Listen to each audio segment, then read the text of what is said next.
Let's see, is it working? Y'all ready for my intro? This is, hold on. I actually want to make sure that this is, on. Alright, here we go. Welcome back to my live stream. Welcome back to my YouTube channel. This is Jacob Cat 2024. We're going to do, WWE Smackdown, September 26th. Oh, whoops. 2024. That's supposed to say 2025. My bad. That's supposed to say 2025. I'll fix it later. But, anyway. Yeah, we're going to talk about SmackDown. We'll talk about the news and rumors in WWE and AEW. Maybe we'll talk a little about NXT. Hit that like button. Leave a comment. Please subscribe to my channel. Let me know in the comment section you guys want to see more. We are going to talk about SmackDown. We'll go through the matches. We'll go through the segments. What happened on the show. The build to Crown Jewels is beginning. I just want to say thank you for all the support. I will make more videos. NBA 2K17. I will make NBA 2K16 my career. I'll do that. I think I will play Fortnite. I'm not sure when. I will do Monday Night War. Maybe I'll do a live stream of NXT tomorrow in Florida. Maybe.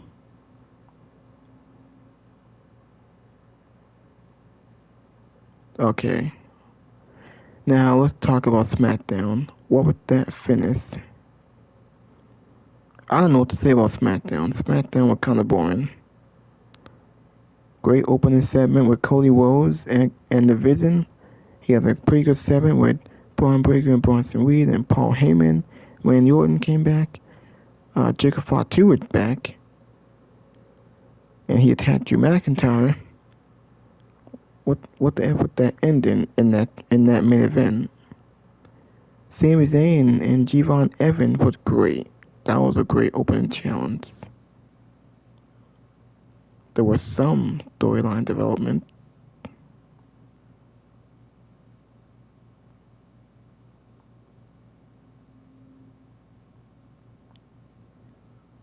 We know that tomorrow on Saturday, NXT No Mercy. Alright. Now SmackDown, like I said, opened up with pretty good segment between Cody Rhodes and Paul Heyman. They talked about what did Paul Heyman deal with Brock Lesnar? Why did he do Brock Lesnar ring announcer? We did get the Vision. There was no Seth Rollins tonight. But we got the Vision. Braun Breaker and Bronson Reed, the Braun, they attacked Cody Rhodes. Randy Orton came out and helped. We're probably going to get a tag team after these two. We did get Julia and Katana James steal a win over Mitchell and B-Fam. Clearly they're still feuding.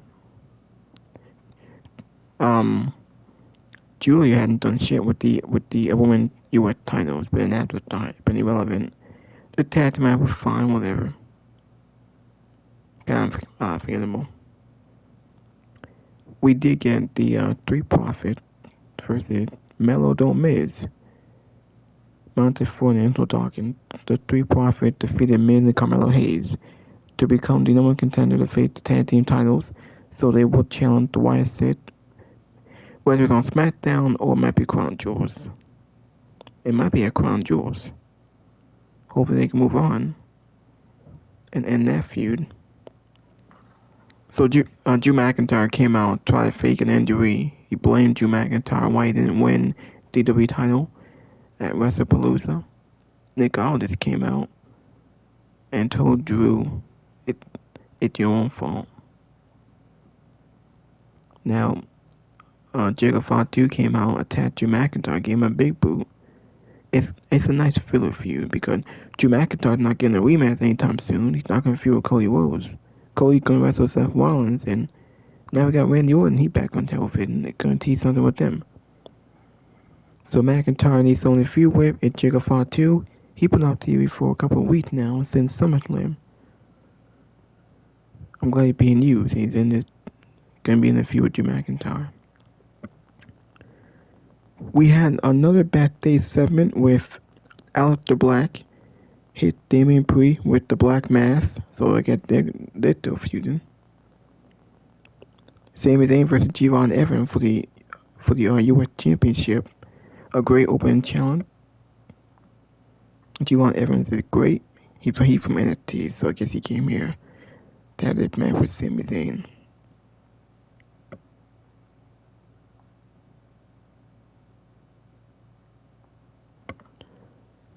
Alright, hold on.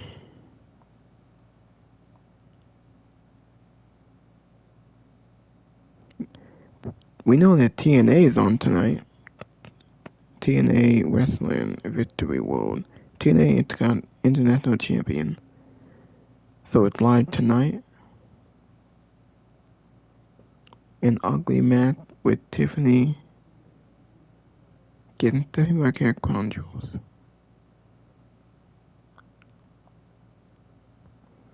Alright, my channel was sponsored by PlayStation. It was sponsored by JD from New York, Fightful Pro Wrestling, Sound Off to Sound Off. We got Just Alex. I have a few podcasters I want to let in the super chat. Carmelo Hayes, even now with Javon Evans. If he continues doing this all the way up until he eventually loses that belt, perhaps back to solo, and then he goes, my opinion, goes on to potentially win the Royal Rumble, and then we launch him after the World Heavyweight Championship. We launch him after Seth Rollins. No, I don't see CM Punk beating Seth Rollins. Maybe CM Punk will win the Royal Rumble. We launch him after Cody Rhodes. We'll have to see. I just personally feel like... Hey, little guy. With Holland. Alright, thanks for helping me win. See you on Tuesdays. Never. Oh, man. Danny, Claudio at home and Wheeler Yuta at home just betrayed Eric Young? Damn. Yup.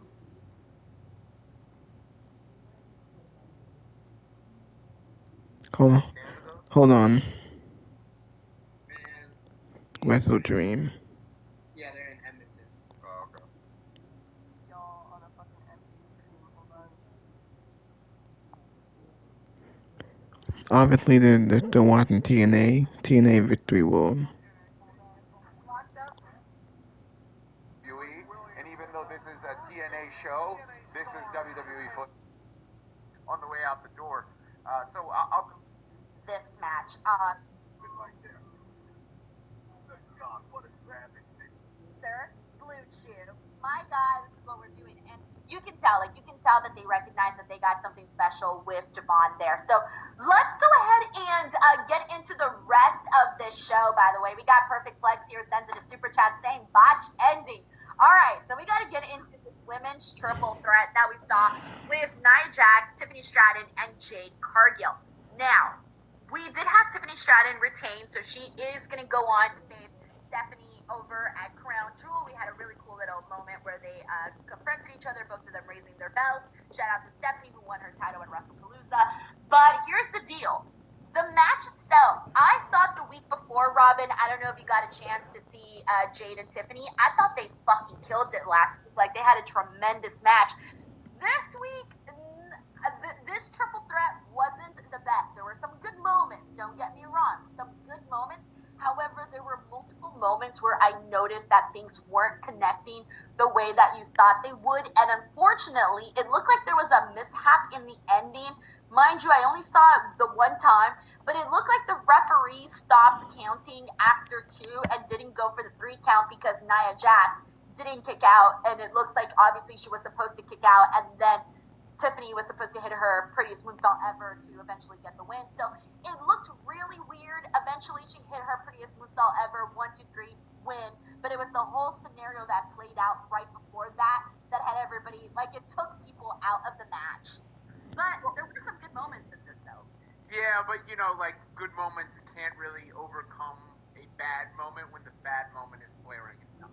And the thing with this beautiful world of professional wrestling that we love so much is that we all know the deal, right? But you don't want it like right there. It's that suspension of disbelief that you need to be in and on the action. And it's like if you were watching a movie and all of a sudden the director was like, cut, and then you're like, what? It takes you out of the film a little bit. And it's forgivable. It's not the end of the world. You move on. But it does generally kind of sully the current match and the grades that you would give it or how you feel about it. Yeah, that's kind of how I felt too. I thought the best moment in the matchup was probably the steel step spot with Nia Jax and Jade Cargill. There was a moment where like Nia was like setting up Jade, and she starts saying like, this match is over because I busted her open. And at that point, the camera, the crowd, we hadn't seen that Jade was busted open. So when he said that, I'm like, I must have heard that wrong because I haven't seen Jade bleed, right? But then Jade, around her going forward, so it doesn't make sense to squash it. He is going to come across some barriers. We know this. We know that that's going to happen. But right now, she has really connected with the audience. And coming off of WrestlePalooza, there was a lot of negative conversation regarding that show. You want to know what wasn't one of them? You want to know what that shiny beacon was for a lot of people? It was Stephanie and Io. Oh, yeah, that was, I think that the tag match people kind of liked, and that one, right? Like, those are the two that got some sort of, that was the feedback I got from my son. I was at a wedding last weekend, Denise. My good buddy Vega got married, and this was a very traumatic experience because, sorry for the sidebar, but I think... No, I'm good with that. I love wedding stories. So I'm at the wedding, right? And the phones are going crazy, haywire with texts. The wedding had happened. This is afterward, the reception, whatever. Wait, the wedding was the same day as WrestlePalooza? Mm-hmm.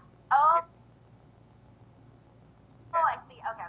And it's from him because it switched. Like after her big hot feud, Robin, with Charlotte, let's be real. She's been sort of surrounded by Nia the whole entire time since then. She hasn't had another hot feud like what she did with Charlotte. And look, she's been the champ for a minute now. It's not, placeholder to me doesn't signify an extended run. I mean, Triffany Stratton, you really go back to, I think it was the Elimination Chamber in Australia, right? Yes. That was kind of what felt to me like the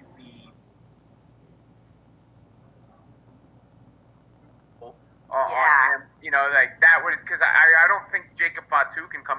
Maybe it's an extended feud where you toss it back and forth.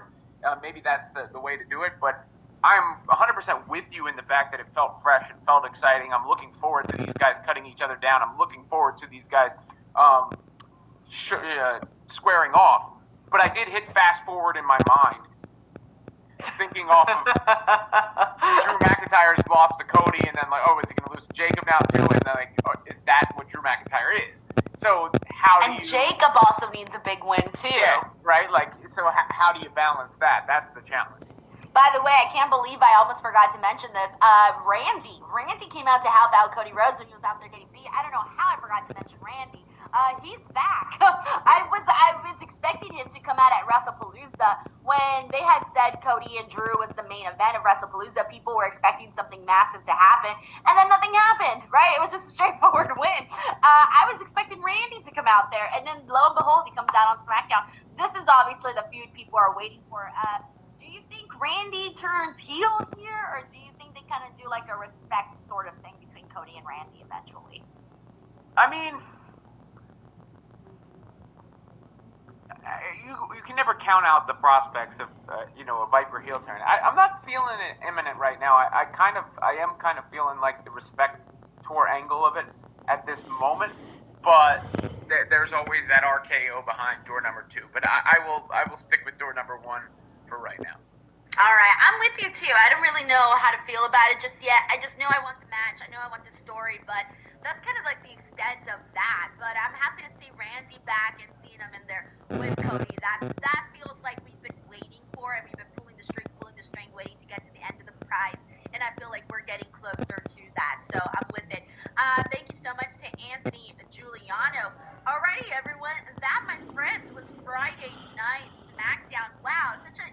show to just like go in and break down and just catch you guys on the next one. Bye, everyone.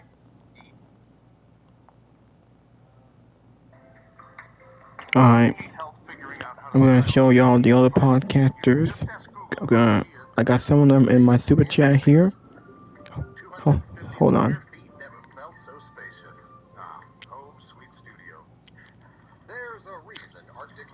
God damn it with these damn commercials, man. Between Copeland and Christian, That's crazy. MVP stuff was a long time ago. TNA is still on.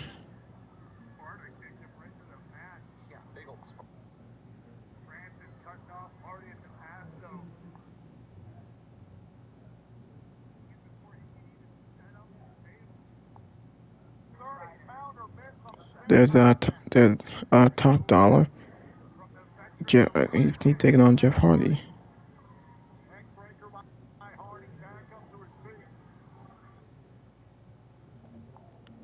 Alright, here's another podcaster, No DQ. Is he a wise man or is he an advocate? Heyman said that he's the GOAT, bottom line. Heyman said Lesnar's not there. However, he did note that the Brawns were there. And sure enough, Braun Breaker and Bronson Reed came into the ring. Cody questioned who Paul Heyman is loyal to, and he said, it sure ain't Braun Breaker. And at this point, Braun took off his shirt. He was ready to fight. Cody took off his jacket. He took the first shot at Bronson Reed and Braun Breaker. He went for the crossroads to Reed, but Breaker picked up the world champ point. Maybe Cody Rhodes and Randy Orton versus the Brawns. Segment was fine. They're teasing the idea that Paul Heyman and Brock Lesnar will be working together in the future. Brock Lesnar's gone for the time being. He came, he conquered, and now he's gone again until either Survivor Series or the Royal Rumble, most likely. Backstage, we had an interview with the Street Profits. They are hungrier than ever to get back the tag team titles. They said that everything's good with them. They got each other's backs. They had a match against Mello Don't Miz. Now, for a while, Miz and Carmelo Hayes were working well. They had to but I definitely think there's room for him. Alright, let's go into Fight for Pro Wrestling. Basically just sell his soul off to Brock Lesnar, but it's the fact that you have a put-together tag team that doesn't really go off of the fact they had chemistry. They're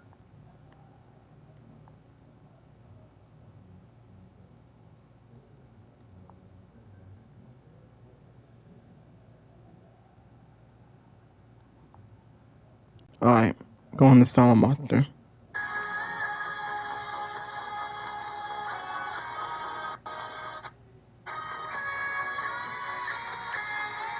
I don't know why my internet is acting up. Why is it so goddamn slow? Jesus Christ, man. Hold on. Very sorry for this. Having some technical difficulties. Now SmackDown's over. They still got TNA on.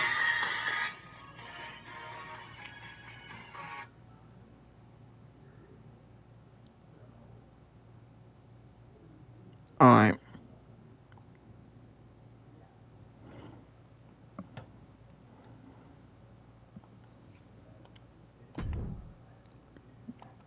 Now who won this match? It was Katana James. The Street Profits won that match. Obviously Sami Zayn retained the US title. That was match of the night. Triffany Stratton retained. And she got a face-to-face with Stephanie Raquel. Those are the only two matches that they're really building up as a big deal for Crown Jewels in Perth, Australia. Champion versus champion. The winner wins the Crown Jewel champion. Now, the build-up just there. Sure, it can be a good match, but there really is no story.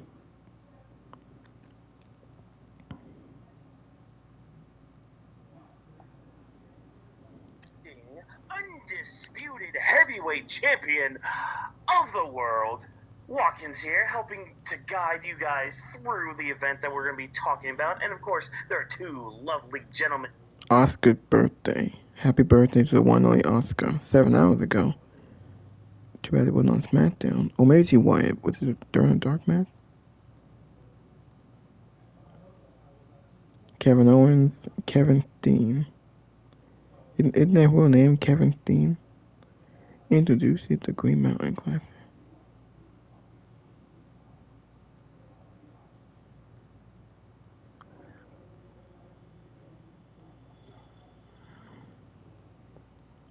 Alright.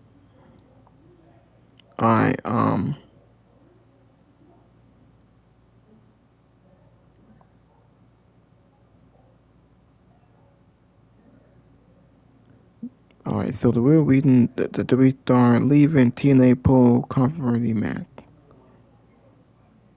Was that what you meant to say? Yana James, I did not. There were moments in this match where I'm like, okay, that wasn't bad, but for the most part, No, there's not much news and rumors here. Not a fan of BFAB. God damn it, what the hell? Me-chan, I love me some Jeez. Me-chan. No offense, Keith Lee, but something's not clicking. Something's not clicking. And I believe what they're doing with Julia, the booking of Julia right now is way beneath her. Alright, I feel like Julia really should be competing. they're going to Salamander. Challenge has been the highlight of SmackDown for a month. And I actually am dreading the day that Sammy actually loses the championship because I don't know what this show is going to look like in the absence of these matches. But holy shit, I am now looking forward to that. Sami Zayn and Javon Evans. That was the highlight of the night. They were in Orlando. Javon Evans, of course, the 21-year-old phenom from NXT, who is wrestling at No Mercy tomorrow night.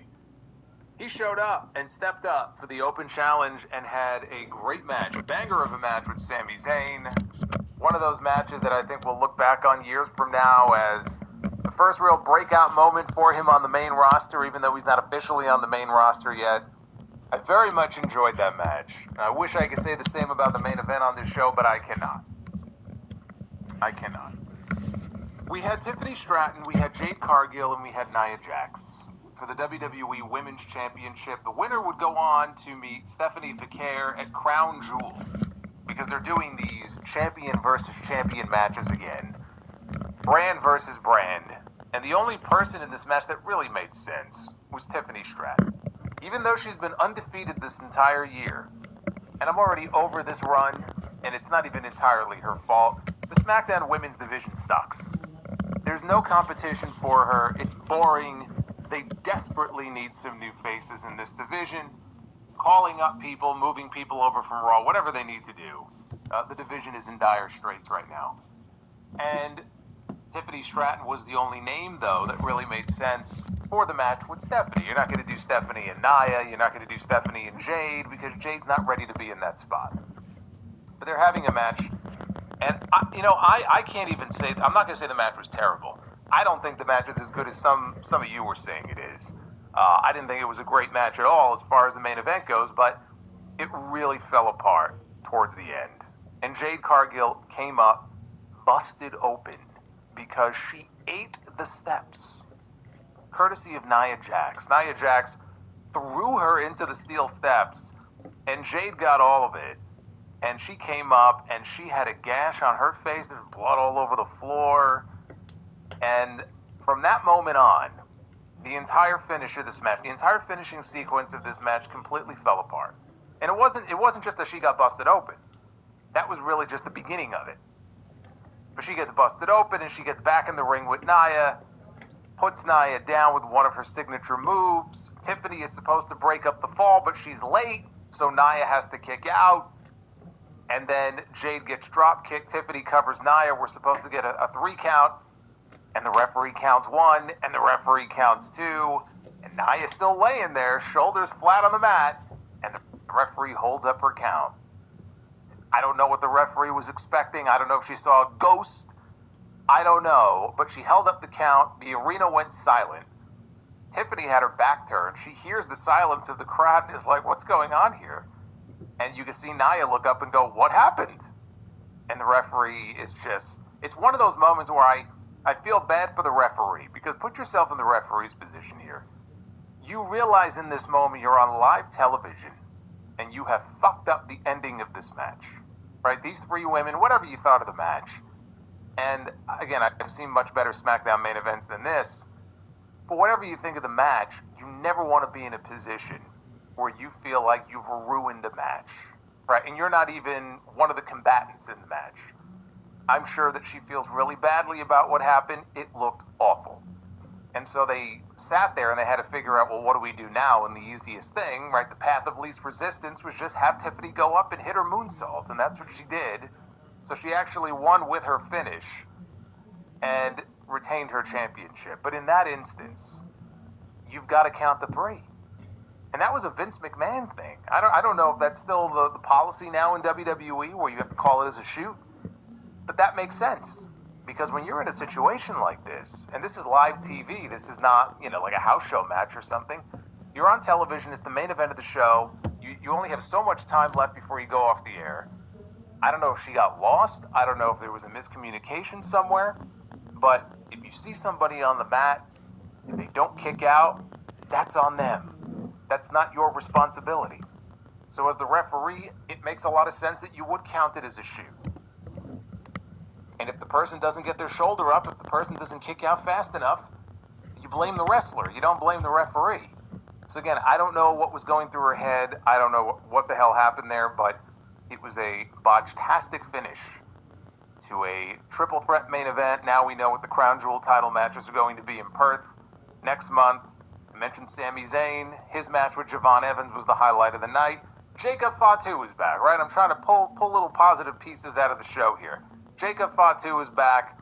He's going to be in a program now with Drew McIntyre, who we have to wait and see what happens here. I will be very surprised if it ends up with Drew McIntyre doing a one-and-done program with Cody Rhodes. It can't be one and done for Drew McIntyre. That would be completely ridiculous. But for the time being anyway, he is moving on to Jacob Fatu. They set things up for a future match, I would assume Perth, but future match between the two of them. So I was happy to see Jacob back. He's been in the witness protection program now for many, many weeks. And beyond that, I don't really have a whole hell of a lot to say about this show. SmackDown for me continues to be a slog to sit through every single week. You could say that SmackDown this week was marginally better than it was last week. Cool. SmackDown is still not a great show. I'm still waiting for SmackDown to heat up again. Like it was a year ago. There was a period of time where SmackDown was actually the A show during the week, more so than Monday Night Raw. That, of course, is not the case right now. SmackDown, though, just feels like a very dead show. I think of all the WWE shows week to week, this is the one that feels the most empty. This is the one that feels the most dead right now. And the crowd didn't help. The crowd in Orlando obviously was very nonplussed by a lot of what they saw on this show, unless your name was Javon Evans or Sami Zayn. That they were very much into. But SmackDown, for me, it just doesn't do much. That's why I keep talking about the U.S. Title Open Challenge, and when it's over, what the fuck is this show going to look like? It has been consistently the highlight of the week every single week. In many ways, just like the John Cena U.S. Open Challenge was 10 years ago. So when Sami stood in the ring with Cena a month ago and said, look, out of respect, I want to ask your permission to bring back the U.S. Title Open Challenge, I said, man, if he can recapture even some of the magic of the one that Cena did 10 years ago, we're in for a treat. And it's been a huge net positive for this show, because there's not a whole lot else going on to really get you excited on Friday night. Thank God for the U.S. Title Open Challenge. I never thought I would be sitting here lavishing all of this praise on an open challenge, as if we don't get enough of those these days. But what would we do on Fridays without it? I don't know. I don't want to know. We'll talk about this SmackDown show. It is Friday night, September 26th, 2025. I am the Solid Monster. Yes, Nakamura. I'm going to mention Nakamura. Oh, my goodness. Jay is on another planet, I see in the chat. Like and subscribe. Super chats are open. Let me know what you thought of this SmackDown show. Let me know if I'm right or wrong. You chime in. We'll read your messages a little bit later on. Thank you guys for all of the support this week. Channel members, all of our new channel members as well. Shout out to all of you. You know who wasn't on the show tonight? Corey Graves. Corey Graves got murdered by Brock Lesnar on the show last week. Michael Cole said he's going to be gone for a couple of weeks, and in his place on this show tonight, we had Booker T, loaned over from NXT. So we had Michael Cole and Booker T on the call. Booker T we didn't get any devil's kisses, but Stephanie was technically on the show tonight. So Booker should be kind of pleased with that. I'm sure he's missed Stephanie's presence on NXT. So they gave us a WrestlePalooza recap. The less said about that show, the better. It is in the rear view. After that, Paul Heyman was in the ring. He said that he would paraphrase a pseudo de facto secondary champion and ask, so Orlando, what do you want to talk about? Heyman asked if we would like to talk about the World Heavyweight Champion, Seth Rollins. I can answer that question. No. Fans chanted OTC. Heyman says he would love to talk about Roman Reigns, but it's disrespectful to speak of the injured after he got stretchered out of Paris. So he asked if we could, maybe we should talk about the man who will main event WrestleMania and carry this company through the 2030s and possibly even the 2040s, if we make it that far. Braun Breaker. Heyman then turned it. By the way, how must Bronson Reed feel after every time he makes these comments about Braun Breaker and how he's the future, right? Braun's the future. He's going to headline 5 or 10 WrestleManias. Like, at some point, Bronson Reed is going to have to turn to Heyman and go, hey, I'm standing right here. What about me? How come I can't headline WrestleMania? Maybe that'll be the impetus one day for him to turn and leave the vision, because he's sick and tired of Heyman putting over Breaker and not putting over him with the same level of respect. And the man is standing right there. How much older is he than Braun Breaker? He can't be that much older. He could headline conceivably he could headline a WrestleMania himself one day. I know it's a lot less likely, but it's at least possible. Heyman then turned his attention to the conspiracy theories and all the rumors about Brock Lesnar. Before he could go on further, Cody Rhodes' music cut him off, and out comes the WWE Champion. Comes to the ring and he asks if we've all had a chance to watch the WrestlePalooza recap. He said that he made a mistake last week in calling Paul Heyman a goon. He called Heyman the smartest man he knows, and he would go ahead and ask the question, tell me about Brock Lesnar.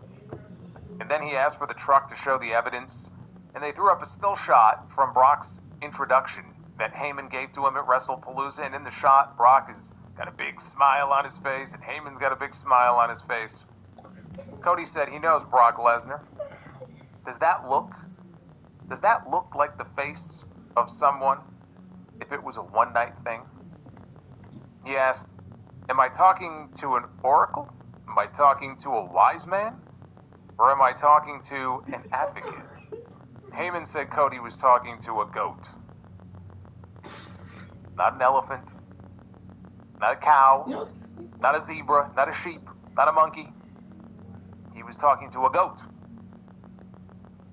And as the greatest of all time, he respects the fact that Cody is confronting him about Brock Lesnar, because Cody knows that when Brock Lesnar is here, everyone is in danger.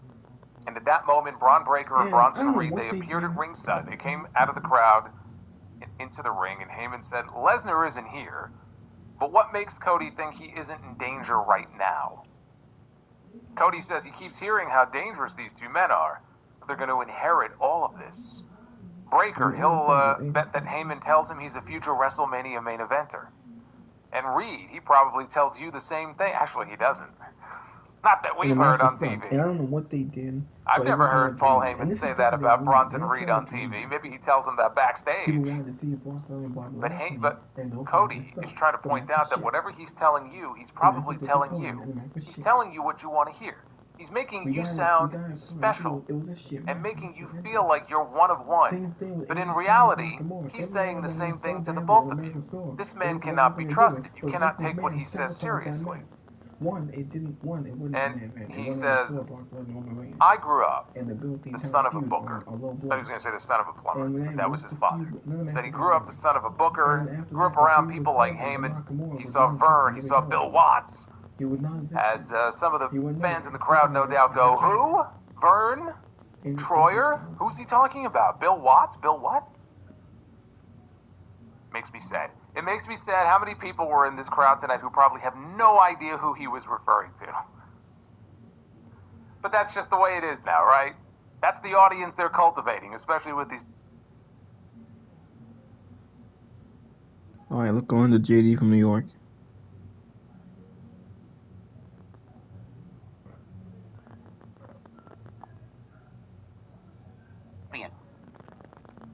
He threw out his first rodeo on Friday night. The Cody Rhodes finished his storyline. And he just hit 10,000 subscribers on YouTube. Another round of applause there, man. That is...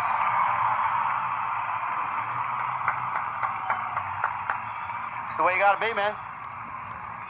This community is filled with fakes. This community is filled with disingenuous people who do this for one reason and one reason only. And they only have a one-track mind, man. They don't care who they leave in their dust. They just want to get ahead by using any means necessary. By using any variable that is accessible to them. We don't do that, man. We don't do that. And Jesse is doing the same thing, man, so very proud of him. And, yeah, it was a big night for him, and he accomplished what he wanted to accomplish, so that is a great thing to see. Now, onwards and upwards to 20,000 subscribers. If you got a problem with that... Of course, if you're not down with that, we got 2 words for you! Fuck out of here, man. Fuck out of here. Smackdown tonight. Orlando, Florida. I love Orlando, bro. I do. I wish I was down there right now, actually. But Smackdown tonight, man. Something I don't love is Friday Night Smackdown. Normally when we come on here, man, when we talk pro wrestling, whether it's a Monday, Wednesday, or Friday, Tuesday, or PLE, or pay-per-view night, Saturday or Sunday, there's usually a big thing, big story that's going on. For months, I've struggled to find a tangible story on Friday night, and it's really disheartening to see. It's unexciting. It's pretty vanilla on Friday night. There's really no big story on Friday that we can sit here and just kind of talk about and dissect. And why did this get done tonight? Why was this said tonight? Why do we feel it's going in this direction or that direction? There's nothing on this show like that. We haven't gotten anything on this show since the Cody Rhodes finished his storyline. I know that there are an abundance of open challenges in pro wrestling. I can't stand an open challenge. I think they're fucking lazy. I think an open challenge is creatively lazy. It is. It's just a producer or a booker or an agent who puts a match together, and there's no real rhyme or reason why it happens. They take the champion and a new, fresh challenger, and they throw them in the ring together with no story, and they pop the crowd for 10 minutes, and then they move on to the next segment. It's lazy.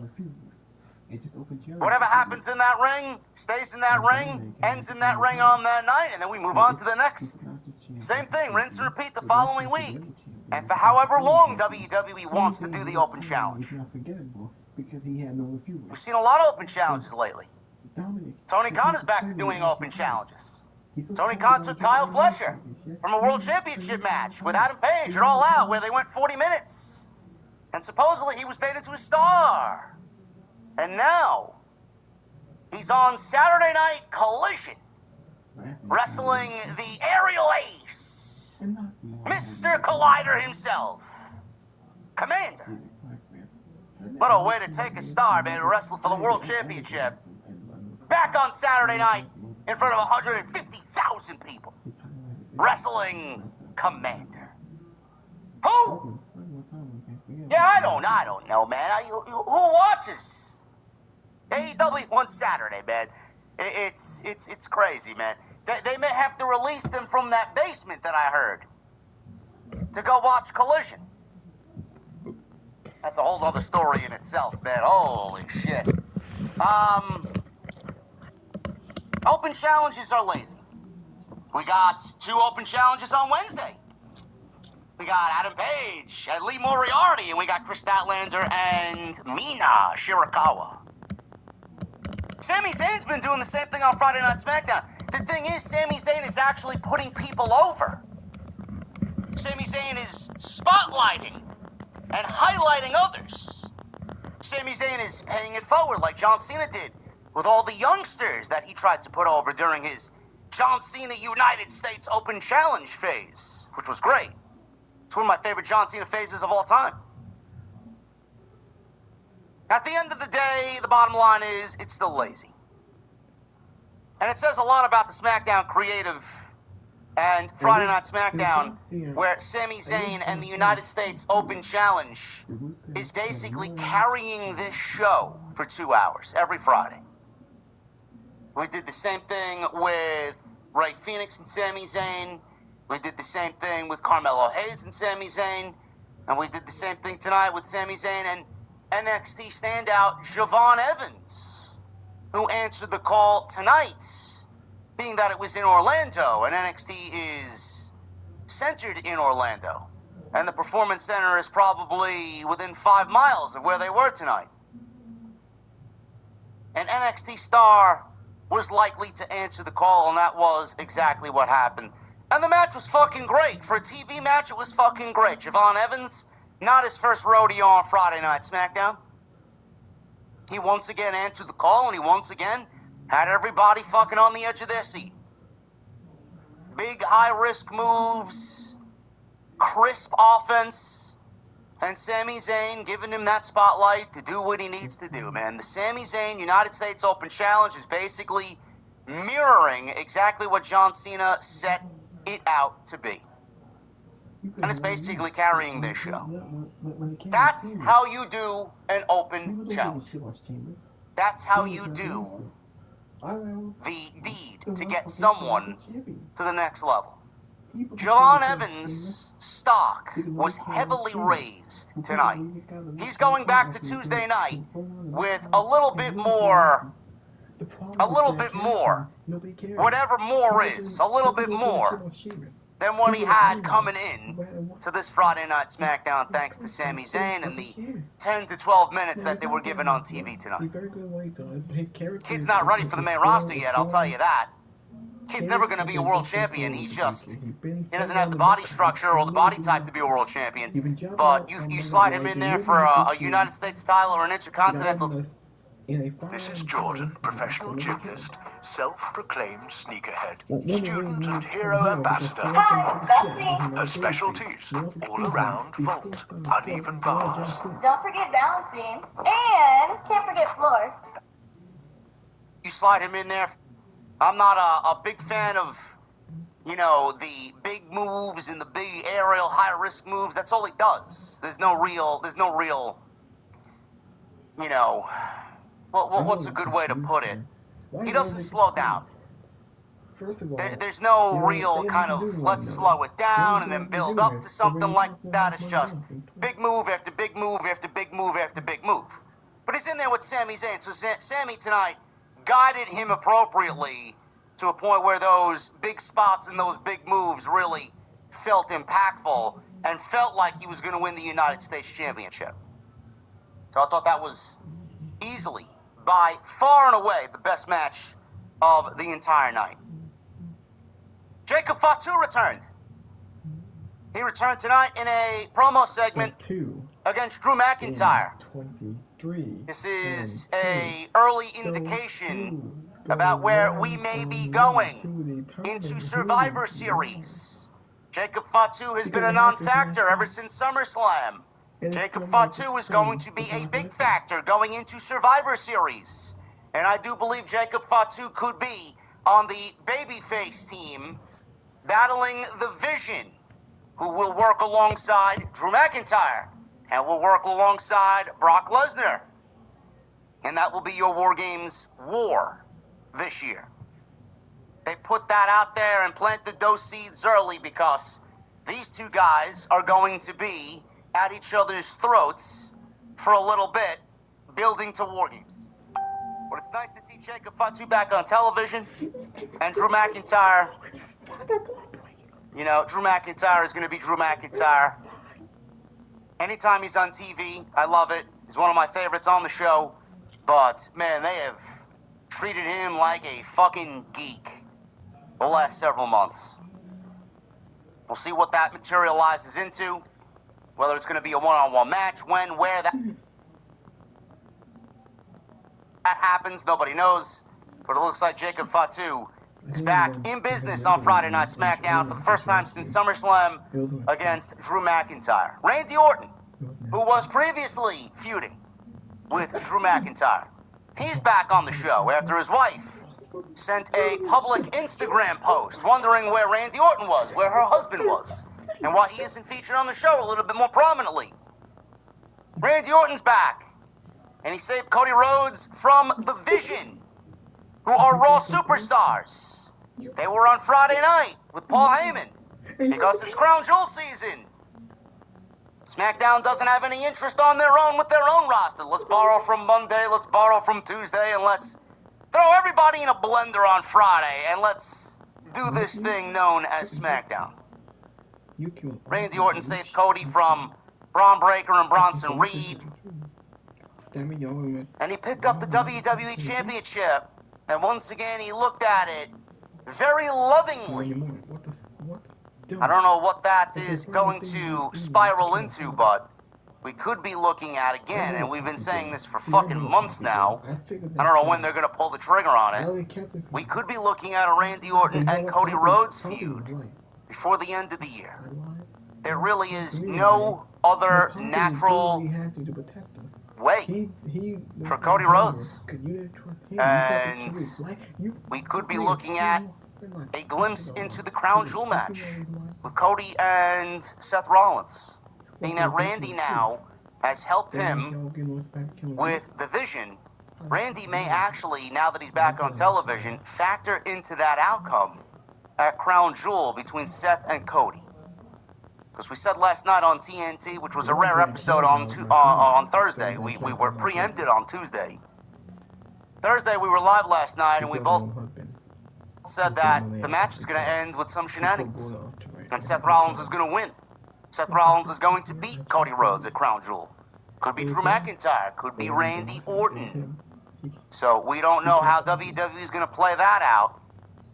But Randy Orton is back on the show, and he is once again buddy-buddy with Cody Rhodes.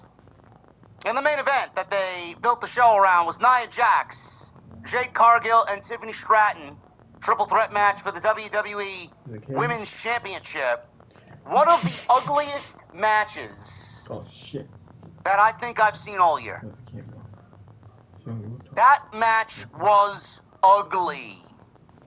You got a woman who isn't very good. You got another woman who is just sloppy as fuck. She shows up to work when she wants to show up to work. And then you got the women's champion. You throw them in a match together, and it's a recipe for fucking disaster. It's exactly what it was tonight. Ugly. With an ending that was so ridiculously ugly and botched, I could not believe what I was watching. I physically threw my hands in the air and started laughing at my television over how awful that botch was by the referee and by Nia Jax at the end of that match.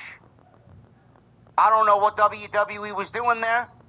I don't know what the fuck was going on, but we should have got the outcome when the move was hit. Nia Jax laid there, and the referee just stopped her count. as the camera is just focused right on her. Only for Nia Jax to then mumble something to the referee, and then when the 3 count was stopped mid-count, then she kicks out. What an awful, awful fucking ending, man. That may be the botch of the year. Awful. And they should be reamed for it, quite honestly. Triffany Stratton won. The right woman won. It was only Tiffany. Jade was never gonna win, nor should she have won. Nobody wants to see Jade versus Stephanie Vaquer at Crown Jewel. Why would you do that to Stephanie? I don't know. And Nia Jax, nobody wants to see Nia Jax as the women's champion again. The clear and better match was going to be Triffany Stratton. And now we have a banger on our hands. Is anyone gonna complain? Or are you gonna bitch and moan that Jade should have been the champion again, and they took one away from Jade again? They can continue to take them away from Jade again. She's not ready. She'll never be ready. She's barely... She sucks. She's as uninteresting as watching a fucking wall drying, freshly painted. SmackDown was something else tonight, man. Something else. Ups, downs, left, right, botches, blood. Still don't know how Jade Cargill got busted open. Bleeding like a fucking motherfucker out there. Nobody knows. I asked the chat, nobody knows. They said maybe there's still steps. I don't know what happened. She delivered a Samoan drop on the steel steps and comes up fucking bleeding all over her face. We'll go over it, and we'll talk about the happenings tonight on this episode of Friday Night SmackDown. This is Off the Script for your Friday, September 26th, 2025. Tonight, we are sponsored by Blue Chew. BlueChew.com. Code JD at checkout. Guys, let's be real. Let's be real, man. Sometimes in life you need to book yourself stronger than Tony Khan books Wardlow. And that's where Blue Chew comes in. Blue Chew delivers chewable tablets that give you the performance, the kind of push Tony Khan wishes he could give his roster. Stronger, harder, longer lasting. We're talking a main event level push, not some fucking rinky-dink Saturday night on Collision. He's actually one of the smartest men and disruptors that he knows. He asked the truck to show the footage of Brock Lesnar standing with Paul Heyman from WrestlePalooza. This photo that they showed was Brock Lesnar looking over in the corner somewhere, and Heyman standing there with the microphone in his hand, and he's got his mouth wide open. I didn't really know what we were looking at. I mean, I'm not really thinking anything derogatory while I'm looking at a picture of Lesnar and Heyman together. I mean, get your mind out of the gutter. What tried to make it a sexual innuendo? I don't know. Did he try to say something about Paul Heyman and his sexuality? I don't know. Cody asked Heyman if he was talking to the Oracle, the Wise Man, or the Advocate. Heyman replied that Cody was talking to the GOAT. The GOAT. And as the GOAT, he said he appreciated Cody's question because when Brock Lesnar is around, everyone is in danger. Bronson Reed and then Braun Breaker quickly showed up. They came in from the crowd into the ring. Heyman told Cody that even though Lesnar wasn't there, that Cody was still in danger right now.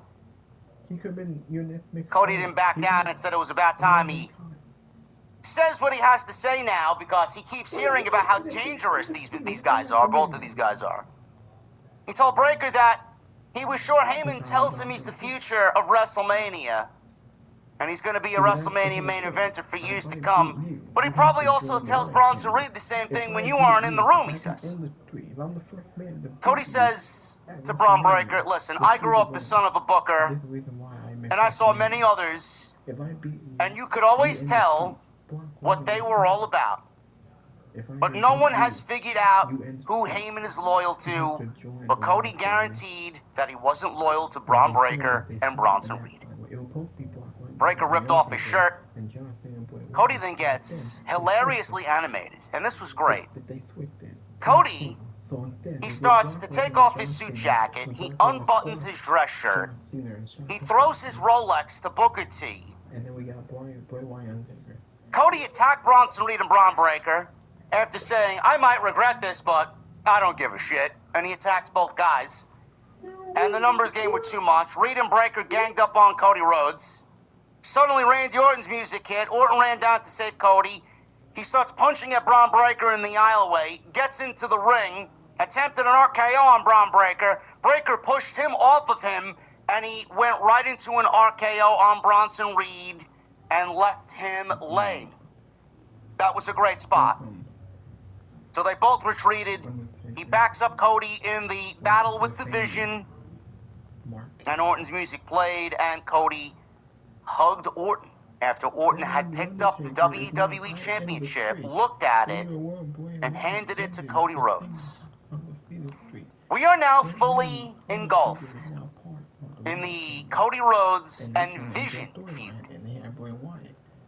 Now, Rollins was not mentioned really at all tonight by Cody Rhodes, and that's his opponent at Crown Jewel. I don't know what the plan is for Cody, because Cody versus Seth is for the Crown Jewel Diamond Ring. Lame, I know. And the match is going to be for those one-night-only Crown Jewel championships, which will be awarded to the winner and then go back into storage for the next 365 days. For any show leading up to Crown Jewel, the WWE title and the World Heavyweight title are not going to be on the line.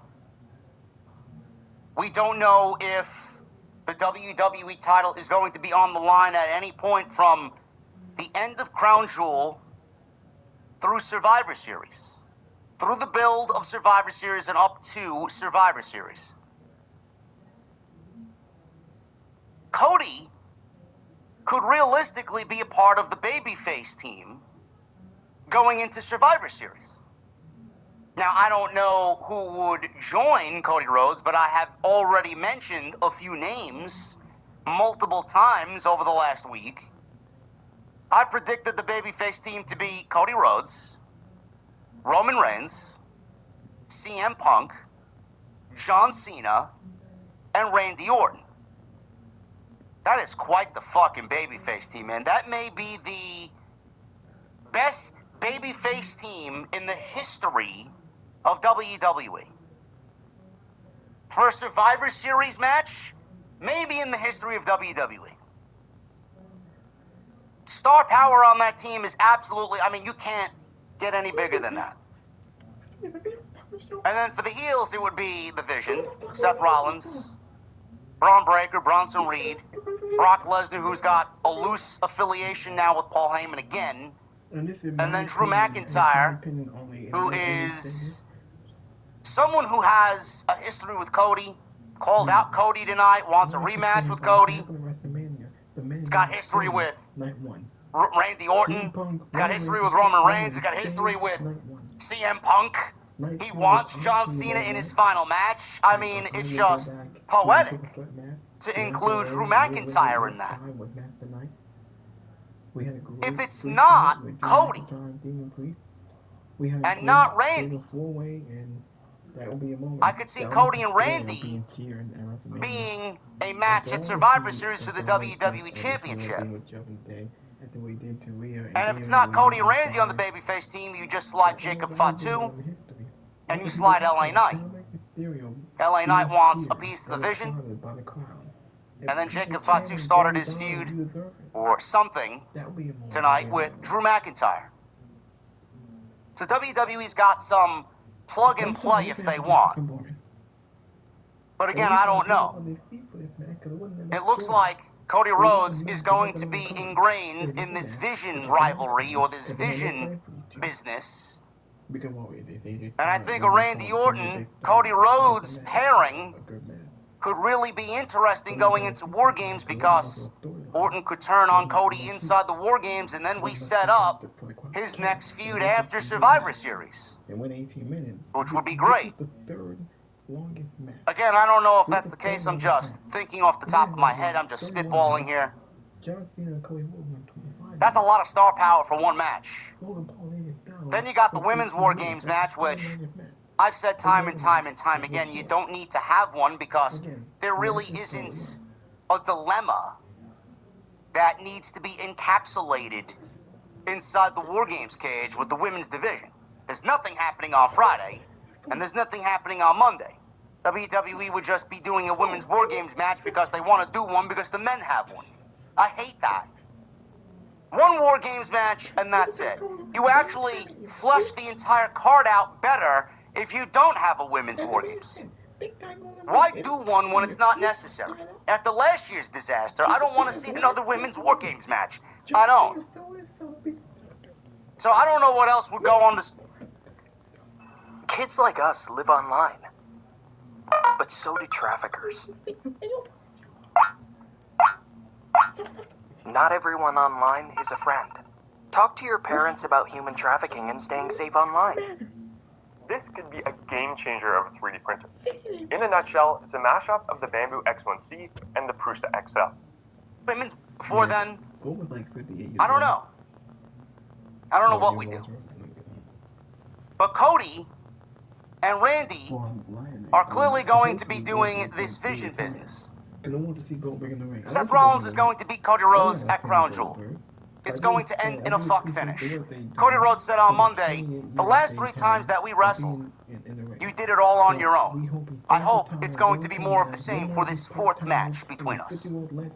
Every time we wrestled, I beat you one-on-one. You haven't won one match. And we've done it one-on-one, and that's it. Now he's got backup. Cody basically insinuated that he wants the same thing to happen again. Are we going to get Randy Orton inadvertently costing Cody Rhodes the match? Are we going to get Drew McIntyre costing Cody Rhodes the match? It's going to be interesting how WWE actually sets up War Games, because I do believe War Games is going to be set up in that main event with Cody Rhodes and Seth Rollins. How we get there is the question, but there's a lot of moving pieces here. There's a lot of moving pieces, and I like it. This was a great open, and I thought Cody came off really good, man. This was the most animated and lively Cody Rhodes has been since he won the WWE Championship. Kathy Kelly interviewed the Street Profits. They were in Gorilla. She mentioned the tension between them. Montez Ford interrupted and said, nah, they're past that. Angelo Dawkins says, they may argue from time to time, but at the end of the day, the goal remains the same. They still want the smoke. So we got Mello, Don't Miz. The Miz and Carmelo Hayes against the Street Profits. This was a #1 contenders match for the WWE Tag Team Championships. So, match starts. Ford and Hayes are in there after Miz and Hayes hit double team moves on Ford. So, Hayes is in the ring now on Montez. They take turns pinning each other with pinfall combinations. Ford tagged in Dawkins, who leveled Hayes with a big shoulder tackle. They take care of the Miz. They knock him to the outside. Ford attempted to get a big move off to get the crowd into it. Dawkins went on to attack Hayes, but Hayes drop-kicked him down, and Miz and Hayes were in control as we head into a commercial break. Come back from the break, Montez punches Hayes off the apron, which allowed Miz to gain advantage with a DDT and a cover for a near fall. Street Profits. Again. I don't know what we're doing, where we're going with that, but we saw that already, and I'm not interested in it again. Unless they're really breaking up the Street Profits this time.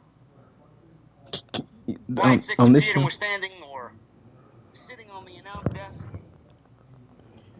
Profits win in 9 minutes. Number 1 contenders now for the WWE Tag Team Championship. Yeah, we already seen it. They should break up the Street Profits. I think it's time for Dawkins and Montefort to go the separate way, give them single runs. They've been a tag team for like, how long? 5 or 6 years? 6 or 7 years? When is Montefort gonna get a single one? I hope that Miz and Carmelo Hayes split soon. Yeah, they should. I really do. Hayes needs to be absolutely on his own. Yeah. And we need to have that happen ASAP. Being paired with the Miz are doing nothing. Kathy Kelly. She's in the back with Jade Cargill. She asked Jade about her mindset leading into... JD, you gotta watch NXT. I did. And now you know why I don't watch NXT. Me neither. Show was awful on Tuesday. Spent more time on my phone looking at my fucking iPhone, doom scrolling Twitter, than I was paying attention to NXT Tuesday. That was with an NXT and TNA invasion, which was lame. Yeah. We've been there, done that. It's like you guys never fucking saw an invasion before. We've seen that. Lazy. It's basically what Vince McMahon used to do to build up and hype up the Royal Rumble. Throw everybody out there in the ring at the end of the show, and this is the Royal Rumble! Yeah, we've seen invasions like that before. Oh. This is what to expect.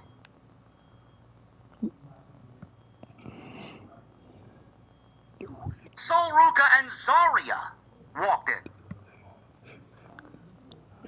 They told the champions that they've admired them for a long time, but now it's their time to get a title shot. Flair says they hadn't earned a title shot yet. Zarya says that's really cute coming from someone like Charlotte Flair. I knew I liked Zarya, man. I knew I liked Zarya for a reason. Bliss said they were both very talented, but they don't look like a tag team unless Bliss and Flair, who may argue, but when they wrestle, they are a tag team.